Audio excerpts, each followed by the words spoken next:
clearly she was intended for, as you say, from the womb to play Fanny Bryce. Yeah, I mean, she thinks so anyway. So yes. Hello, we've got Broadway news for you. We've got box office news for you. Emmy nominations were today, but first, our movie house shout out of the week is Next Act Cinema in Pikesville, Maryland. This is a rare Black-owned movie theater. All right. It's two gentlemen who became partners in this business together.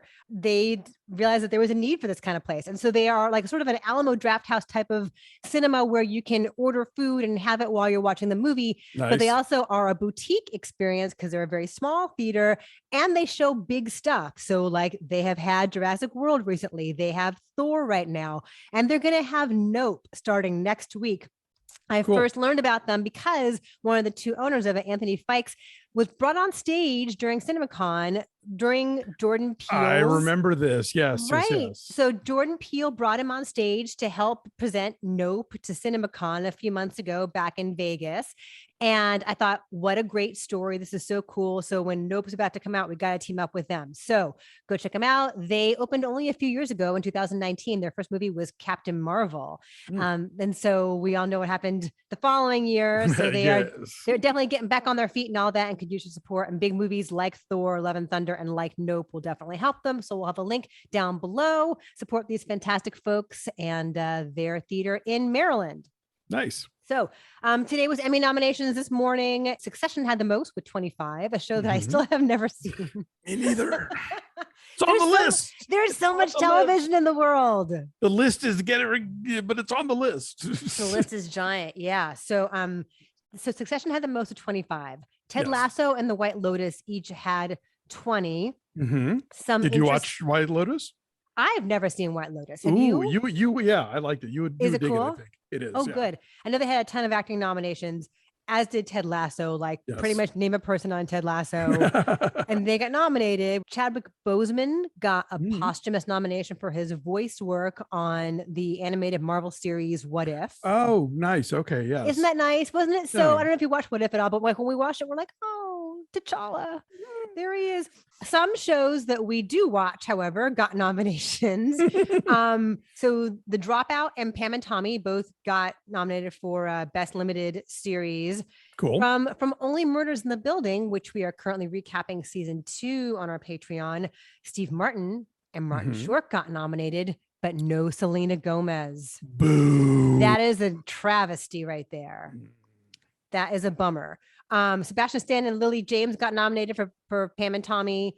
Elle Fanning and Nicholas Hoult got nominated for The Great, which we've been doing. Yeah, they're awesome. But here's a bummer, and I hate the word snub. Sadie Sink and Millie Bobby Brown, both did not get nominated for Stranger Things. Right? It got a Best Drama Series nomination, but no acting nominations. But here's the thing: the way they structured season 4, those first 7 episodes were eligible for this time period. Oh, but not 8 and 9. Not 8 and 9, not that volume 2 little tiny chunk at the end. So that's where they both do a lot of really tremendous dramatic work. So perhaps that's when they also will get nominated. The Emmys are so baffling to me because they'll have like 8 nominees in like supporting actress in a comedy or whatever it is. Like it's so massive and seems so constantly changing. I don't know. It feels like it's never not Emmy season somehow. Like you can see the Oscars kind of come and go, but it just always seems to be Emmy season in Los Angeles. So,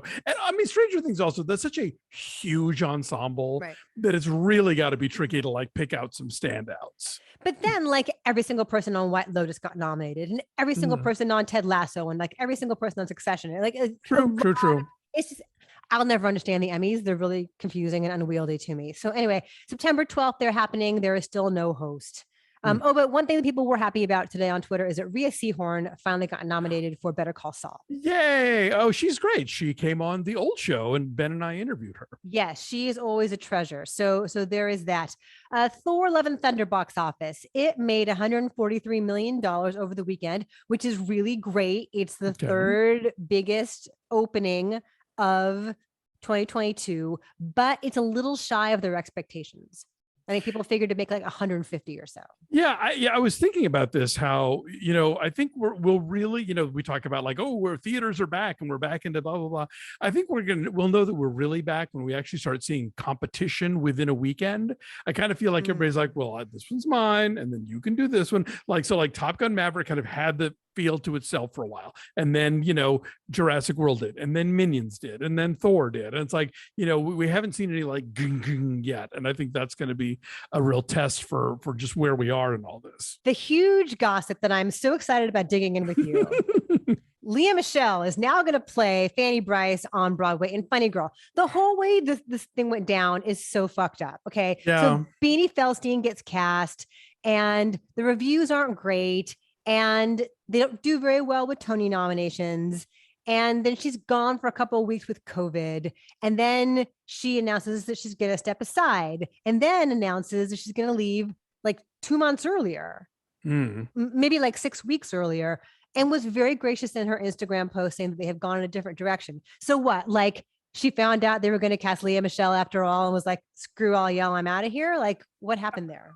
Or like the producers maybe kind of gently put pressure on her that like, the sooner you leave, the sooner we can like start selling tickets on, your replacement. So I don't know. Obviously at some point there will be a very dishy book about this by somebody who does know, but yeah, from the outside, it does look kind of hinky. And, like, look, we don't live in New York. I haven't seen this show. I can't speak to any of it. I have heard equal parts like terrible, awful, oh, she's not doing it reviews, and also like, no, she's actually doing her own thing and bringing a spin to it and is carrying the show. So like, who the hell even knows?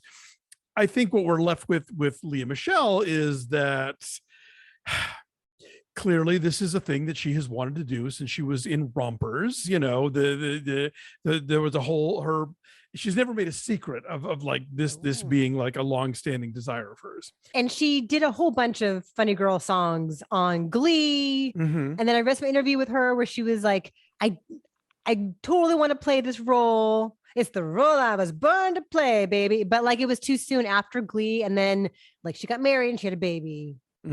Anyway, clearly she was intended for, as you say, from the womb to play Fanny Bryce.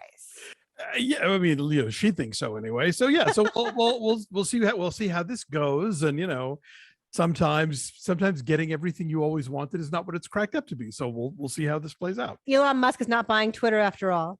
Whoa, who would have seen that coming besides everyone? He just like toyed with it a little bit like a kitty cat with like a new bell.